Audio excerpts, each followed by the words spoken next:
Minsan, may mga pagkakataong nawasak ng husto ang ating puso. Yung pagkawasak na hindi na natin alam kung maibabalik pa ba natin ito sa dati. Pero sa mga panahon na yun ay may mga hindi rin inaasahang tao na darating sa ating buhay na tutulong na hilumin ang ating pusong labis na nasugatan at nasaktan. Pero paano kung ang taong tinulungan mong hilumin ang sugatan niyang nakaraan ay ikaw naman ang wawasakin at sasaktan? Dear Mama Mia, I'm Ren, 36 years old at isang businessman. Dati po akong isang bartender sa isang barko, Mama Mia.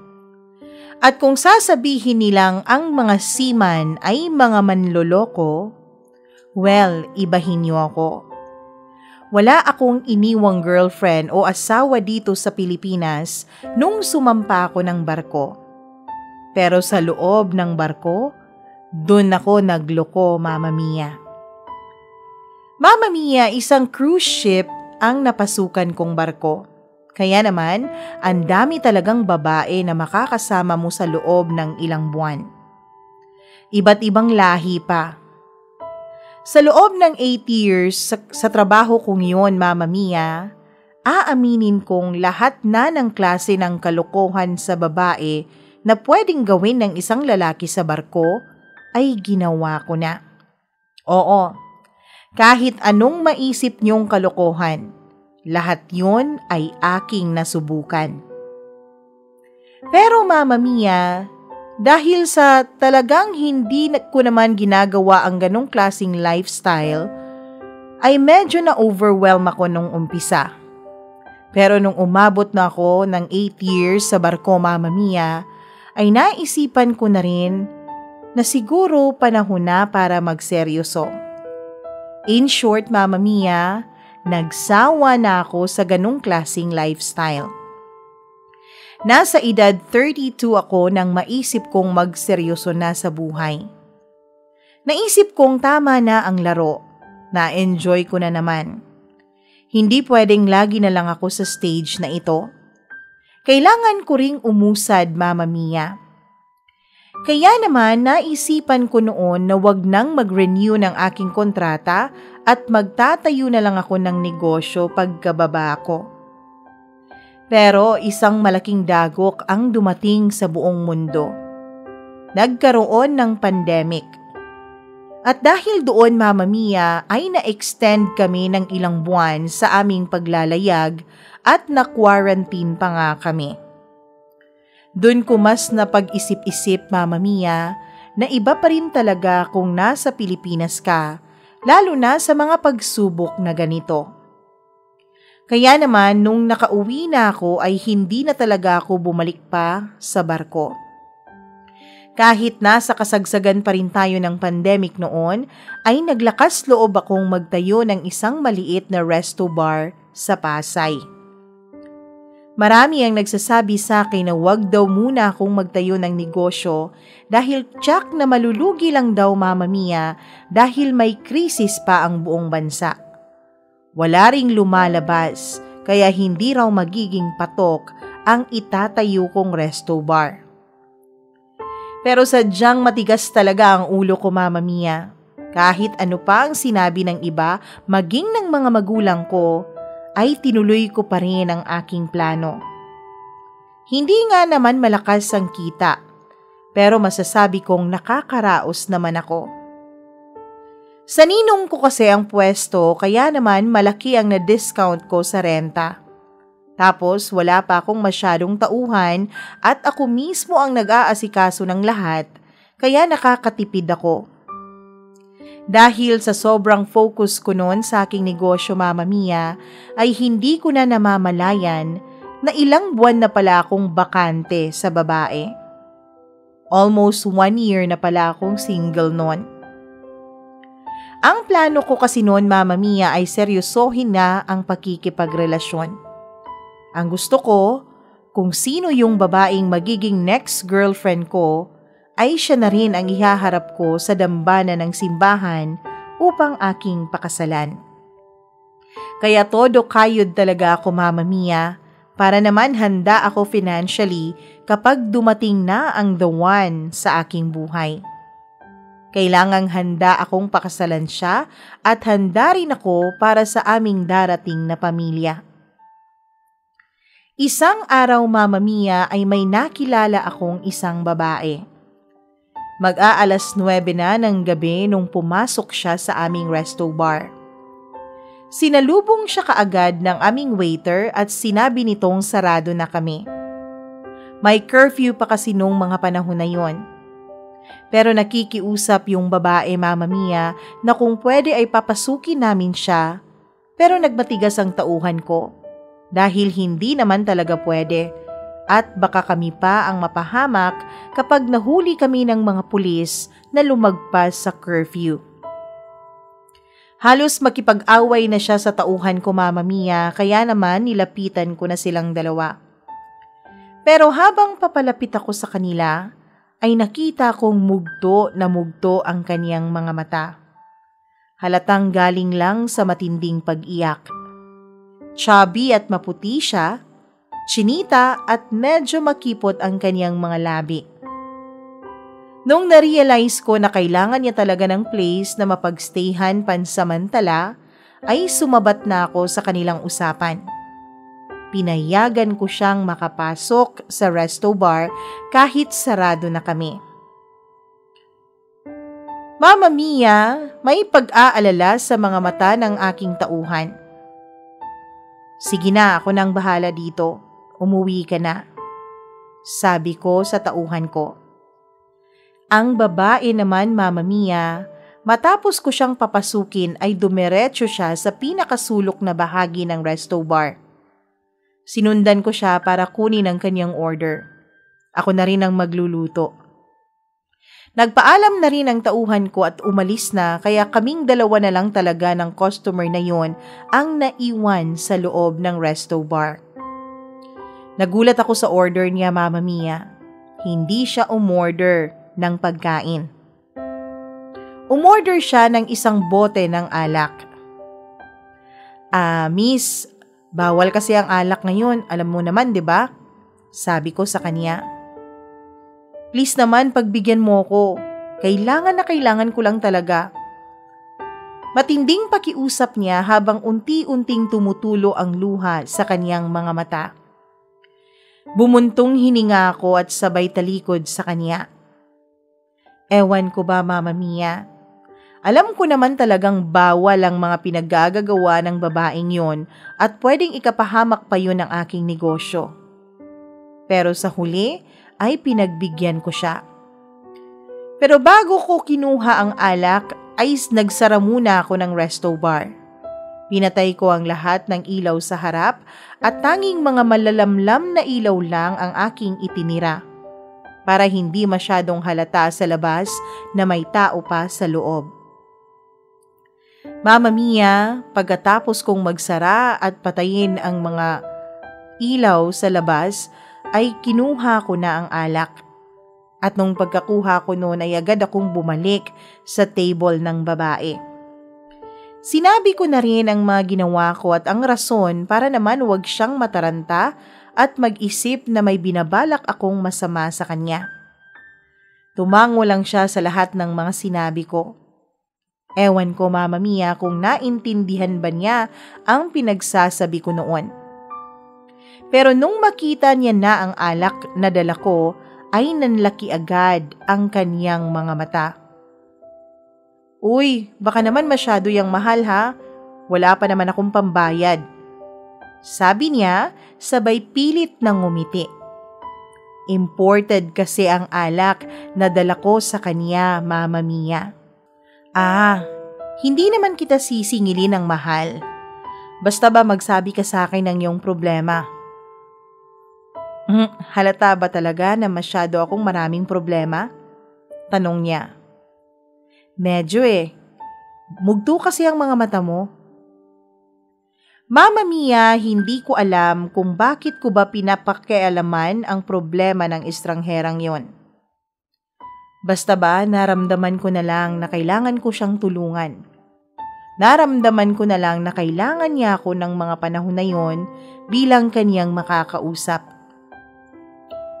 Kung sasabihin ko ba sa'yo, ay sasamahan mo akong uminom? Tanong niya. Pumayag ako sa kondisyon niya, Mama Mia, pero hindi naman ako uminom ng marami. Nagpakilala siya sa akin. Margaret pala ang pangalan niya. Nakinig lang ako sa mga kwento niya, Mama Mia. At habang pinapakinggan ko siya, ay hindi ko maiwasang pagmasdan siya ng maayos. Oo, hindi siya kasing ganda ng mga babaeng naging ka-fling ko sa barko. Pero iba pa rin ang kanyang dating sa akin. Natural na natural ang kanyang ganda, Mama Mia. Walang ka-makeup ang kanyang mukha at tanging lip gloss lang ang kanyang pinahid sa kanyang mga labi. Mama Mia, habang nagkukwento siya sa akin, ay hindi ko na namamalayan na nalalasing na pala siya ng husto.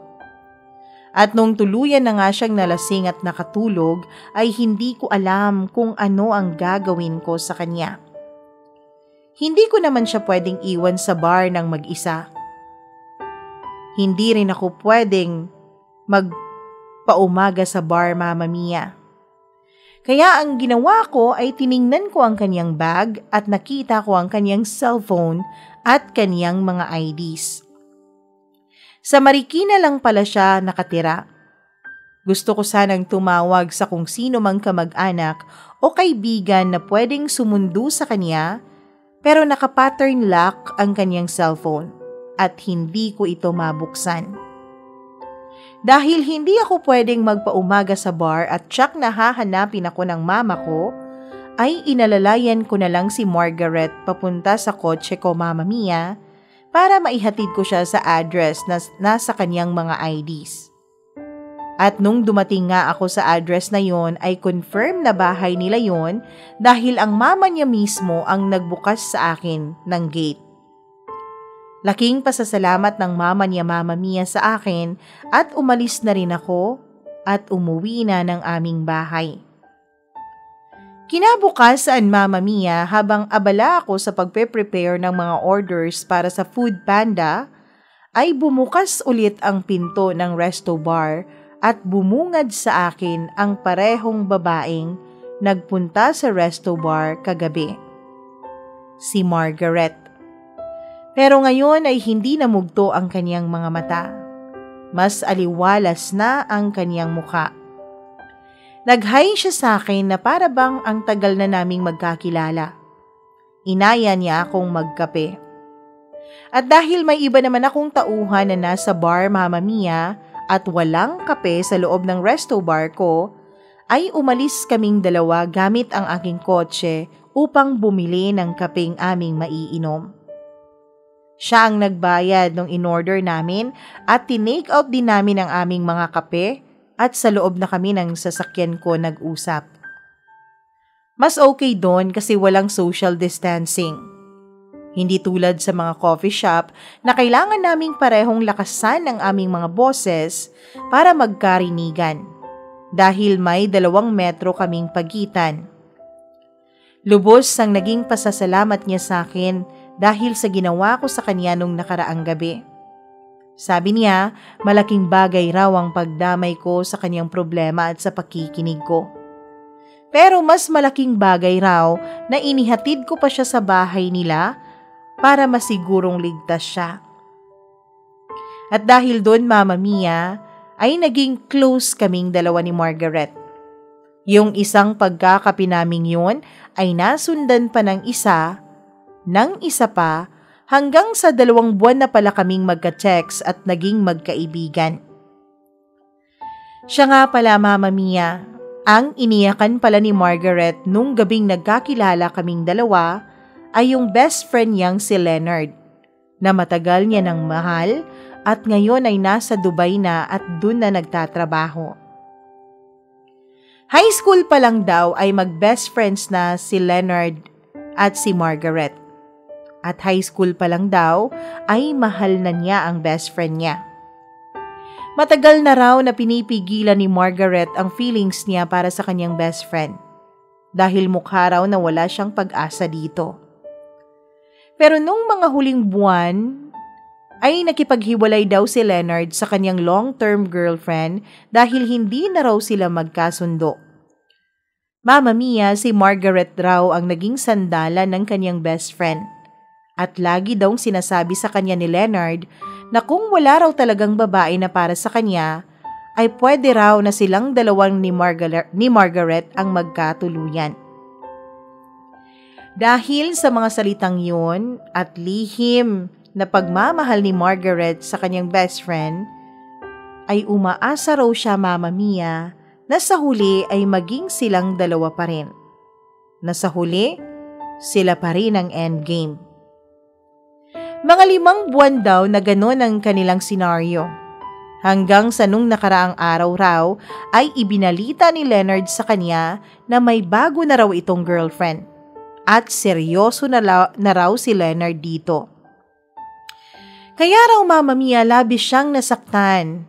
At yun ang dahilan kung bakit mugtong-mugto ang mga mata niya nang makaabot siya sa resto bar namin. Sobra raw ang naging pagluluksa niya sa namatay niyang puso dahil sa ginawang yun ni Leonard.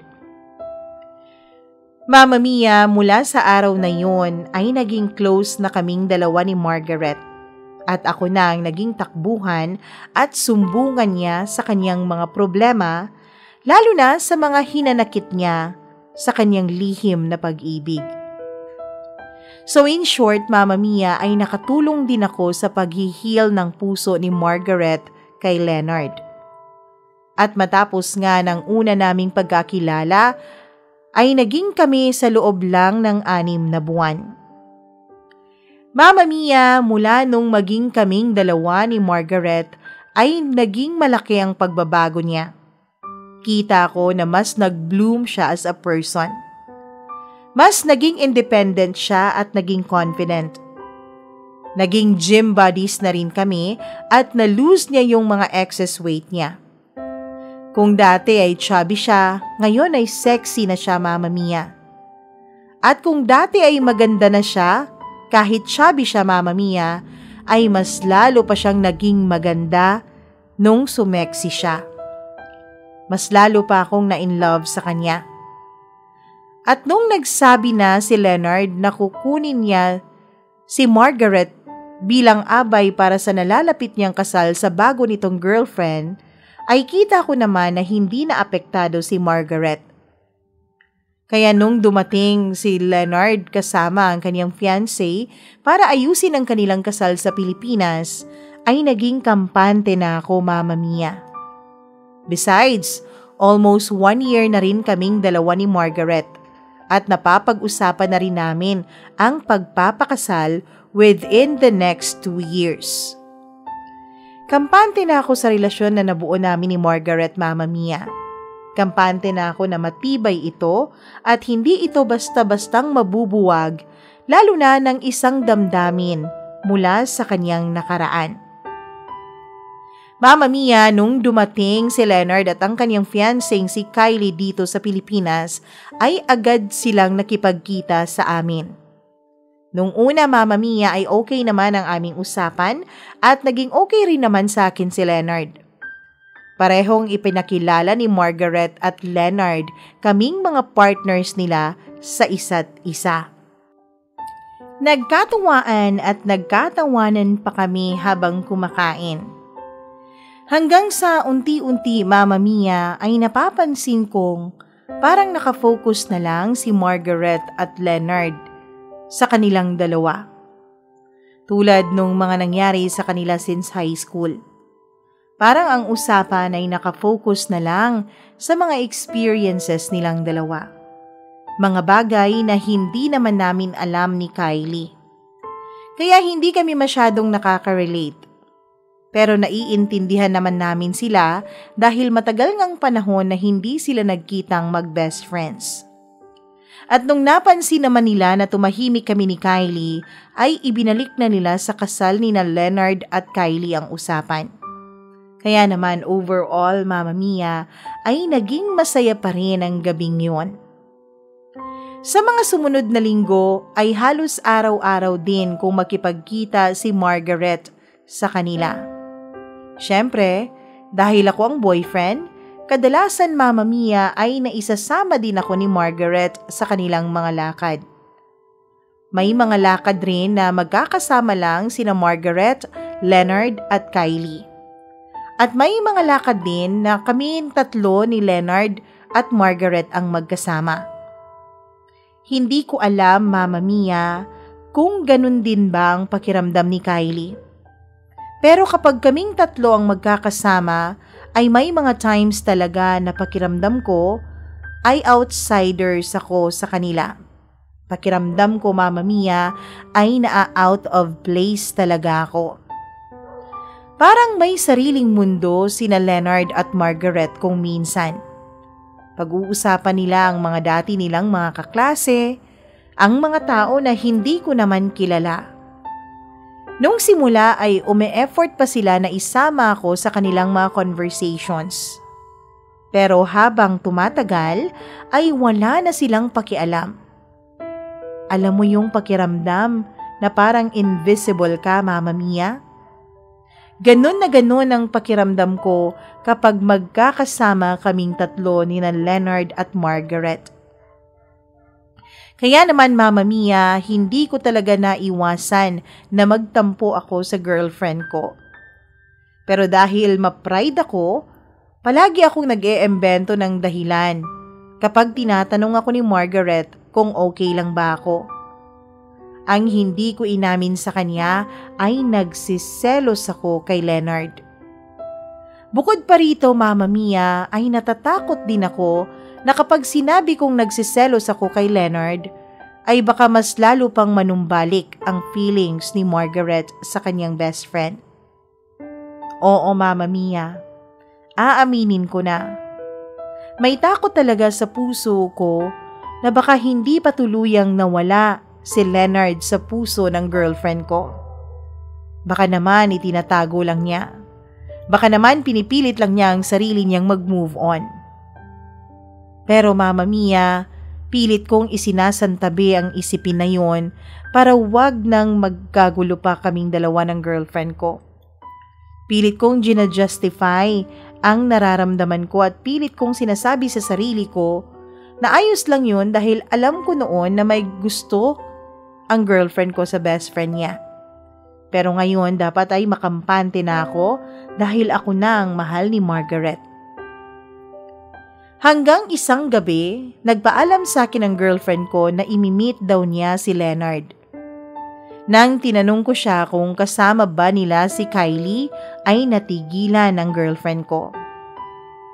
Eventually, Mama Mia, ay inamin din niya sa akin na silang dalawa lang ng best friend niya ang magmi-meet at hindi kasama ang fiancé nito. Nang tinanong ko siya kung bakit, ang sinabi niya lang ay magkaaway daw kasi si Kylie at Leonard. Nang sinabi ito ni Margaret sa akin ay na-realize ko, Mama Mia, na baka posibleng yung nararamdaman ko kay Margaret ay ganun din ang nararamdaman ni Kylie kay Leonard. Baka Mama Mia, hindi lang talaga nag-e-embento ang utak ko dahil sa insecurity. Baka nga talaga may mali sa dalawang mag-best friend. Bago umalis si Margaret ay sinabi ko sa kanya na sige, puntahan niya ang best friend niya dahil kailangan siya nito. Pero sinabi ko rin yun para maipaalala ko sa kanya ang lugar niya sa relasyon nilang dalawa. Maipaalala ko sa kanya na best friend lang siya at may boyfriend din siya. Pero hindi pa rin ako mapakali noon, Mama Mia. May tiwala naman ako sa girlfriend ko pero ewan ko ba kung bakit nagkaganon ang pakiramdam ko nung sandaling yon. Hanggang sa hindi ko na nga rin napigilan pa ang sarili ko at sinundan ko si Margaret sa sinasabi niyang restaurant kung saan sila magkikita ng kanyang best friend. Mula sa aking kotse, Mama Mia, ay nakita ko na nandun nga silang dalawa sa restaurant na sinabi ni Margaret kung saan sila magkikita. Pero matapos ang higit 1 oras ay nakita ko silang dalawa na lumabas at nag-taxi. Sinundan ko ang taxi, Mama Mia, at nakita kong ibinaba sila sa isang hotel. Gusto ko na sila sanang sugurin noon. Pero pinigilan ko ang sarili ko. Mama Mia, ayokong magkagulo sa hotel na yon. Kaya naman sobrang pagpipigil talaga ang ginawa ko. Halos hindi ako makatulog buong magdamag sa kahihintay ko kay Margaret. Kinabukasan ay kinumpronta ko na si Margaret. Ginawa ko lang casual ang pagtatanong ko sa umpisa dahil medyo pinipigilan ko rin ang sarili kong pagbintangan agad ang girlfriend ko. Pero nung tanungin ko siya ng diretsyo kung nag-enjoy ba siya, ay parang nag-iba ang timpla ng boses niya. Sabi niya, bakit daw ako ganun kung makapagtanong? Wala naman daw silang ginagawang masama.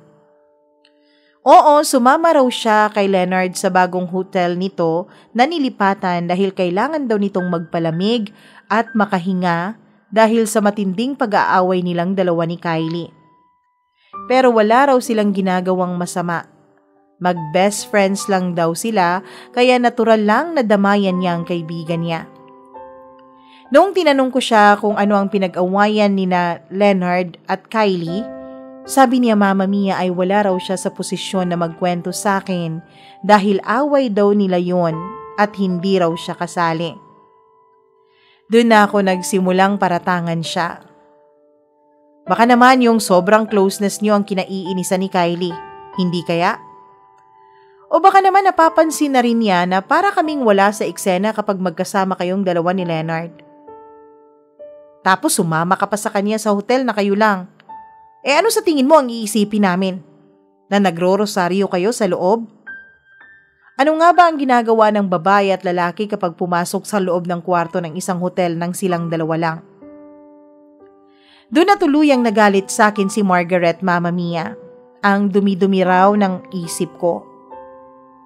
Alam ko raw na hindi siya ganoong klaseng babae. Alam ko raw na matino siyang babae.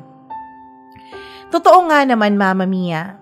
Wala pang ginawa si Margaret na bagay na nagpawala ng tiwala ko sa kanya. Siguro nga ay naging masyado lang akong insecure.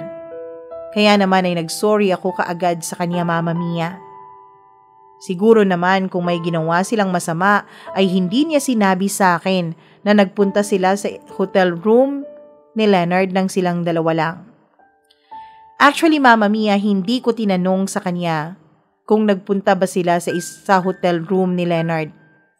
Kusang sinabi yon sa akin ni Margaret, kaya naman na-realize ko na siguro nga hindi lang nila sinama si Kylie dahil nagpapalamig lang talaga ng ulo si Leonard. Siguro nga nandun din si Margaret doon para maging alalay niya at maging sandalan bilang tungkulin niya as a best friend. Sinuyo ko si Margaret, Mama Mia, dahil alam kong nasaktan ko siya sa mga naging paratang ko sa kanya. Eventually, Mama Mia, ay nagkaayos din naman kami ng girlfriend ko. Aminado rin naman kasi ako na mali talaga ang ginawa kong pang-i-stalk sa kanila.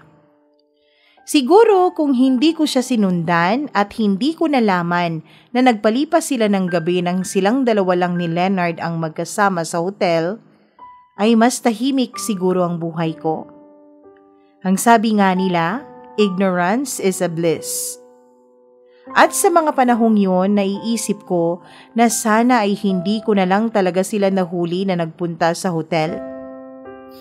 Pero maaari rin naman, Mama Mia, na nagsasabi ng totoo sa akin si Margaret. Na wala talagang nangyari sa kanila ni Leonard. Nandun na ako na mag-best friend silang dalawa at dapat dahil girlfriend ko si Margaret ay may tiwala ako sa kanya. Pero ang hirap lang talagang pigilin ng mga demonyong imahinasyon sa utak ko, Mama Mia. Lalo pat alam ko na dating gusto at mahal na mahal ng girlfriend ko ang best friend niya. Sa katunayan, ito pa nga ang naging dahilan kung bakit kami nagkakilalang dalawa. dahil labis-labis niyang iniyakan ang kanyang best friend. Pero Mama Mia, a few days later nga ng aming pag-aaway ay nagkasundo rin ulit si Leonard at Kylie. At inihatid pa namin sila sa airport nung bumalik na sila ng Dubai. Nakahinga na rin ako nang magkalayo na ulit si Leonard at ang girlfriend ko. Pero hindi ko matanggal sa isip ko na mag-isip ng kung ano-ano nang sa pakiwari ko Mama Mia ay napatagal ang yakapan at paalamanan ni Leonard at ng girlfriend ko sa airport nung paalis na sila. Pilit kong binabaliwala yun sa isip ko Mama Mia. Pilit kong kinakalimutan at ibinabaon sa limot. Sa mga sumunod na buwan, ay kahit na parang nabahira na talaga ang tiwala ko kay Margaret, ay unti-unti na rin akong nakaka-move on sa nangyari. Hanggang sa isang araw ay nalaman ko na lang na naghiwalay na pala si Leonard at si Kylie. At hindi na matutuloy pa ang kanilang kasal. Matapos ang nangyaring paghihiwalay nilang dalawa, ay umuwi ulit si Leonard sa Pilipinas para magpalamig ng ulo. Siyempre pa Mama Mia, dahil best friend nga ni Margaret si Leonard, ay dinamayan na naman niya ito. At dahil boyfriend ako ni Margaret, karay-karay pa niya ako sa Laguna nang nag-aya si Leonard na magbakasyon ng ilang araw sa isang beach resort doon. Mama Mia, nung makarating kami sa beach, ay nag-aya agad ang girlfriend ko ng swimming.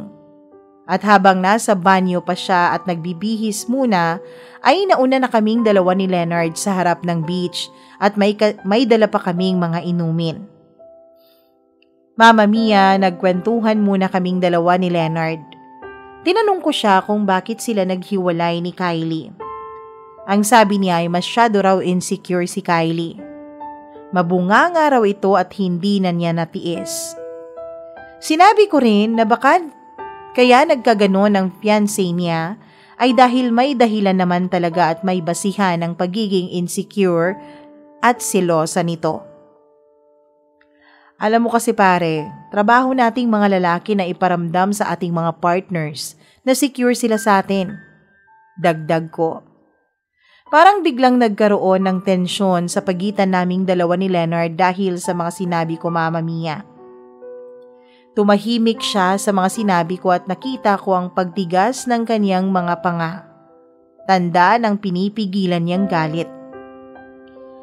Hanggang sa makailang minuto ay halos lumuwa ang mga mata ni Leonard nang tumingin sa may likuran ko. At nang lingunin ko kung anong meron sa aking likuran, ay nakita ko ang girlfriend kong si Margaret na nakasuot ng isang daring na two-piece swimsuit. Bakit naman ganyan ang sinuot mo, Han? Masyadong malaswa. Diretsahan kong sabi kay Margaret. Bakit ba? Katawan ko naman to. At isa pa, alam ko naman na bagay sa akin ang sinuot ko. Wow, Margaret! Ang sexy at ang hot mo na talaga. Panggagatong naman ni Leonard sa girlfriend ko. Magpalit ka nga ng one piece o kahit two piece basta hindi ganyan. Parang kita na ang lahat sa'yo. Pati kaluluwa mo nakikita ko na. Madiin kong utos sa girlfriend ko. Ano ka ba, Renz? Wala kang pakialam kung anong gusto kong suotin. Padabog na sabi ni Margaret. Oo nga naman pare. Katawan niya ni Margaret, hayaan mo siya sa gusto niya. Masyado kang insecure dyan eh. Pagkasabi ni Leonard noon, Mama Mia, ay biglang nagdilim ang paningin ko at bigla ko na lang siyang sinuntok. Gumanti naman siya ng suntok sa akin hanggang sa nagsusuntukan na nga kaming dalawa. Habang si Margaret naman ay nagsisisigaw na pilit na umaawat sa amin. Dumating ang dalawang staff ng resort at pinaghiwalay kami ni Leonard. Pinaalis kaming tatlo sa resort na yon dahil nanggugulo raw kami. Nagalit sa akin ang girlfriend ko at doon siya sumama kay Leonard at hindi sa akin na boyfriend niya, Mama Mia. Matapos nga ang nangyaring yun ay nakipag-break ulit sa akin si Margaret, Mama Mia. Kahit na anong panunuyo ko sa kanya at paghingi ng tawad ay hindi na niya ako tinanggap. Galit na galit sa akin si Margaret. Aminado naman ako na mali talaga ako dahil nagtrabaho nga ako sa barko ay na-expose ako sa maraming babae na iba't ibang lahi, kultura at pananaw. At dun nga ako namulat, Mama Mia, na dapat nga naman talaga ay hindi dinidiktahan ng isang lalaki kung ano ang dapat na isuot ng kaniyang kasintahan. Dahil kapag binaliktad nga naman ang sitwasyon, ay kakatuwa nga rin kung didiktahan ng babae ang kanyang nobyo ng isusuot nito. Pero sa puntong yun, Mama Mia, ay nanumbalik talaga ang dati kong mindset at nadala ako ng sobrang selos, kaya nasabi ko ang mga ganong bagay. Ang masaklap pa, ang lumabas patuloy ay mas malawak ang pag-iisip ni Leonard kaysa sa akin. Wasak na wasak ako noon, Mama Mia. Nang nakipaghiwalay sa akin si Margaret, tingin ko, Mama Mia, ay yun na ang kasapusan ng aking buhay pag-ibig. Galit na galit din ako sa sarili ko dahil mas nagkaroon patuloy ng dahilan ng girlfriend ko na maging single at maging available para makipagrelasyon kay Leonard. At inexpect ko na nga na natural lang na magiging sila pagkatapos namin. Pareho na silang single, parehong wala ng sabit, kaya pwede na talaga na maging sila ulit. Lumipas ang mga linggo, nabalitaan ko na bumalik na si Leonard sa Dubai. Wala naman akong narinig na balita na naging sila na ni Margaret o na may bago ng boyfriend si Margaret, Mama Mia. Nang pakiramdam ko ay nagkaroon na ng sapat na panahon para kumalma si Margaret sa mga nangyari, ay sinubukan ko ulit siyang ligawan. Laking gulat ko, Mama Mia, nang in-entertain na naman niya ulit ako. Hindi nagtagal, pumayag ulit si Margaret na magbalikan kaming dalawa. Batay na rin sa aking pang-iimbestiga, Mama Mia, ay nalaman kong si Leonard ay may dinidate na rin dun sa Dubai. Dito ko naisip na baka nga naman ay wala talagang namamagitan sa kanilang dalawa. Baka nga totoo ang sinabi ni Margaret na masyadong marumi lang akong mag-isip. Nung pumayag na si Margaret na magkabalikan kaming dalawa, Mama Mia, ay labis-labis ang naging pasasalamat ko sa kanya at tinanggap niya ulit ang pag-ibig ko. Humingi rin ako ng pasensya sa kanya sa lahat ng nangyari sa aming tatlo ni Leonard. Humingi rin ako sa kanya, Mama Mia, na sana ay mas maging open kami sa isa't isa dahil ganun naman talaga dapat sa isang relasyon para mag-work out. Naging payapa ang mga sumunod na buwan sa relasyon naming dalawa ni Margaret. Sa katunayan, Mama Mia, pakiramdam ko ay mas nag-mature ang level ng relasyon namin. Mas naging open na kami sa isa't isa. Mas naging kalmado na rin at bihira na kung mag-away. Nakadagdag din na naging masaya ang mga kamag-anak at kaibigan namin na nagkabalikan na ulit kami. At wala silang kaalam-alam kung ano talagang nangyari kung bakit kami nagkahiwalay ni Margaret. Matapos ang ilang buwan naming nagkabalikan, ay narealize ko, Mama Mia, na si Margaret na talaga ang gusto kong makasama habang buhay. Kaya hindi na ako nagpatumpik-tumpik pa at nag-propose na agad ako kay Margaret. Ayoko na siyang pakawalan pa. Sinuwerte naman ako at nakuha ko ang kanyang oo. Mama Mia, naging busy kaming dalawa ni Margaret sa paghahanda sa nalalapit naming kasal. Pero kahit na busy kami, ay binibigyan ko talaga ng atensyon ng girlfriend ko. Fiancé na pala. Isang araw, dumaan ako sa bahay nila upang sorpresahin siya ng paborito niyang pagkain. Pagdating ko sa bahay nila ay nadatnan ko ang mama niya sa sala na nanonood ng TV. "Oh, ikaw pala, Renz. Nasa kwarto si Margaret, puntahan mo na lang." Bungad sa akin ng mama niya. "Ah, sige po tita, may dala kasi akong mga paborito niyang pagkain." Yun lang at dumiretso na ako sa kwarto ng girlfriend ko. Pero ako pala ang masosorpresa sa madadatnan ko sa kwarto niya, Mama Mia.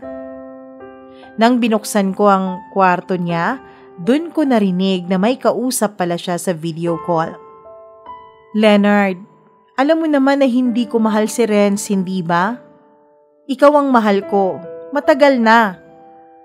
Ang tagal-tagal kong itinago ito.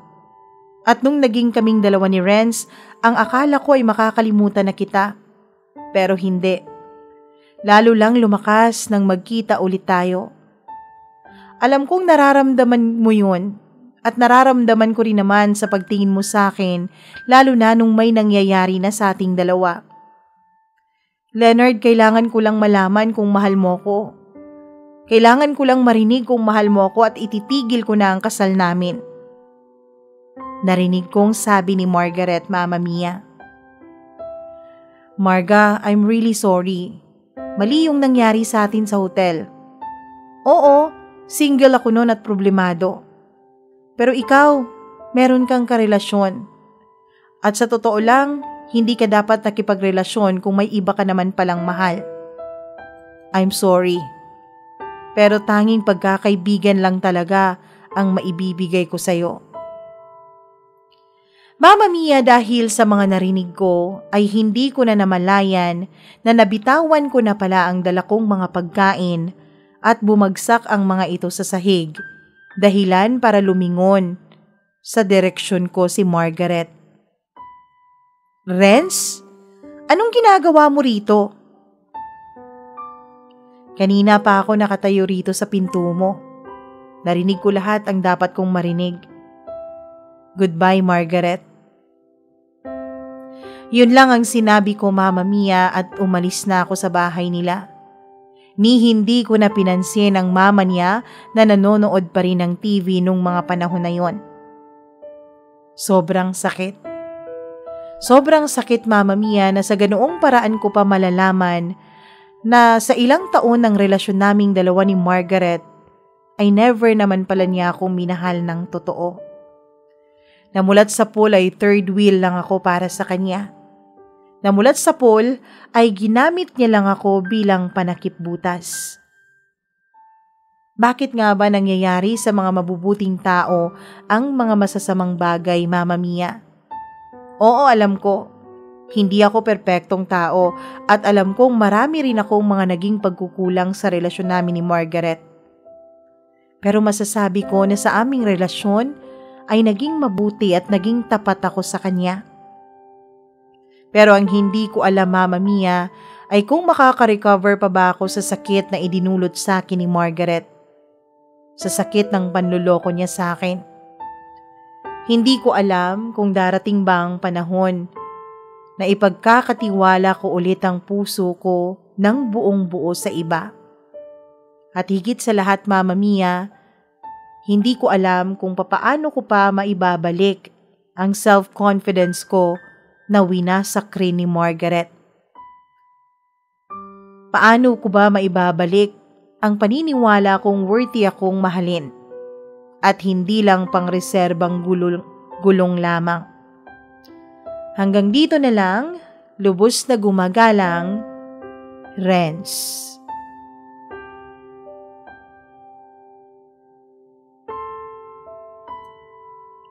Maraming salamat, Renz, sa pag-share mo ng iyong malungkot na kwento sa buhay pag-ibig. Alam naman natin na lahat tayo ay dumaan talaga sa mga masasakit na pangyayari, lalo na kung love life ang ating pag-uusapan. Pero sana naman huwag maging dahilan ng mga masasakit na karanasan upang tuluyan na nating iwasan ang magmahal. May kasabihan nga na siguro pinakikilala sa atin ng Diyos ang mga maling tao bago tayo ipakilala sa tamang tao para sa atin, para maging handa tayo sa kung anumang pagsubok na dadaanan natin kasama ang tamang tao. Kung naging maligaya ka nga sa maling tao, paano pa kaya sa tama? Sana rin ay mahanap mo na ang kumpiyansa mo sa sarili mo na nawala dahil sa sobrang pagmamahal mo kay Margaret. Sana rin sa lahat ng nagmamahal, huwag nating kalimutang mahalin muna ang ating mga sarili. Para kung sakaling mag-fail man ang relationship nyo, at least may magmamahal pa rin sa sarili mo. At ikaw yon. Walang ibang magmamahal sa sarili mo sa paraang gusto mo kundi ikaw. Maraming salamat rin sa inyo na nakikinig ngayon. Huwag kalimutang mag-like at mag-share sa ating storya at huwag rin kalimutang mag-subscribe kung hindi ka pa nakapag-subscribe. At kung nakapag-subscribe ka naman, siguraduhin mong napindot mo na ang notification bell para updated ka sa bawat upload natin. Hanggang dito na lamang, ako po ang inyong Mama Mia.